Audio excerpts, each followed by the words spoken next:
ដោយទទួលបានការអនុញ្ញាតដ៏ខ្ពង់ខ្ពស់ពីឯកឧត្តមនាយឧត្តមសេនីយ៍សថេតអគ្គស្នងការនគរបាលជាតិនារសៀលថ្ងៃទី6ខែមីនាឆ្នាំ2026នេះនៅអគ្គស្នងការដ្ឋាននគរបាលជាតិឯកឧត្តមស្នេហ៍ឯករុនរតវាសនាប្រធាននាយកដ្ឋាននគរបាលទេសចរតំណាងដ៏ខ្ពង់ខ្ពស់ឯកឧត្តមនាយឧត្តមស្នេហ៍សថេតអគ្គស្នងការនគរបាលជាតិបានអញ្ជើញជាអធិបតីក្នុងពិធីបិទវគ្គបំពេញជំនាញនីតិវិធីសួរចម្លើយជូនដល់មន្ត្រីនគរបាលទេសចរដែលមកពីនាយកដ្ឋាននគរបាលទេសចរនិងស្នងការដ្ឋាននគរបាលរាជធានីខេត្តថ្លែងក្នុងឱកាសបិទវគ្គបំពេញជំនាញនេះឯកឧត្តមស្នេហ៍ឯករុនរតវាសនាបានវាយតម្លៃខ្ពស់ចំពោះកិច្ចខិតខំប្រឹងប្រែងរបស់សិក្ខាកាមទាំងអស់ដែលបានចូលរួមសិក្សាដោយយកចិត្តទុកដាក់និងទទួលបានលទ្ធផលល្អប្រសើរជាមួយគ្នានេះឯកឧត្តមក៏បានលើកសរសើរនិងថ្លែងអំណរគុណដល់គ្រូឧទ្ទេសទាំងអស់ដែលបានខិតខំឆ្លៀតពេលវេលាដ៏មានតម្លៃក្នុងការបង្ហាត់បង្រៀនចែករំលែកចំណេះដឹងនិងបទពិសោធន៍ជាក់ស្ដែងដល់សិក្ខាកាមឯកឧត្តមប្រធាននាយកដ្ឋានក៏បានណែនាំឲ្យសិក្ខាកាមទាំងអស់យកចំណេះដឹងនិងជំនាញដែលទទួលបានពីវគ្គបំពេញជំនាញនេះ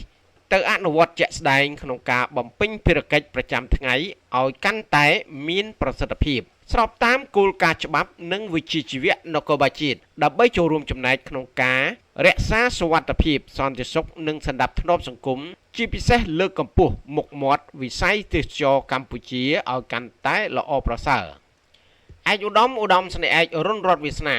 គូសបញ្ជាក់ថាវគ្គបំពេញជំនាញនេះអ្វីត្បិតតែមានរយៈពេលខ្លីប៉ុន្តែបានពង្រឹងសមត្ថភាពនិងចំណេះដឹងវិជ្ជាជីវៈដល់មន្ត្រីនគរបាលទេសចរក្នុងការអនុវត្តនីតិវិធីសួរចម្លើយឲ្យបានត្រឹមត្រូវតាមច្បាប់និងគោលការណ៍វិជ្ជាជីវៈព្រមទាំងលើកកម្ពស់ប្រសិទ្ធភាពក្នុងការស្រាវជ្រាវស៊ើបអង្កេតនិងដោះស្រាយករណីពាក់ព័ន្ធនឹងភ្ញៀវទេសចរដើម្បីធានាសន្តិសុខសុវត្ថិភាពនិងទំនុកចិត្តដល់ភ្ញៀវជាតិនិងអន្តរជាតិដែលមកទស្សនាកម្ពុជាជាចុងក្រោយឯកឧត្តមស្នេហ៍ឯករុនរតវាសនាក៏បានពំនាំនៅប្រសាសន៍ផ្ដាំផ្ញើសាកសួរសុខទុក្ខនិងយកចិត្តទុកដាក់ពីសំណាក់ឯកឧត្តមនាយឧត្តមស្នេហ៍សថេតអគ្គស្នងការនគរបាលជាតិជូនចំពោះសិក្ខាកាមគ្រូឧទ្ទេសនិងអង្គពិធីទាំងមូល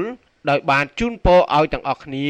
មានសុខភាពល្អកម្លាំងមាំមួននិងជោគជ័យក្នុងការបំពេញភារកិច្ចការងារដើម្បីរួមចំណែកថែរក្សាសន្តិសុខសណ្ដាប់ធ្នាប់សង្គមនិងលើកកម្ពស់កិត្តិយសកងកម្លាំងនគរបាលជាតិឲ្យកាន់តែរីកចម្រើនសូមជម្រាបថាវគ្គបំពេញជំនាញនីតិវិធីសួរចម្លើយជូនដល់មន្ត្រីនគរបាលទេសចរមានរយៈពេល2ថ្ងៃចាប់ពីថ្ងៃទី5ដល់ថ្ងៃទី6ខែមីនាឆ្នាំ2026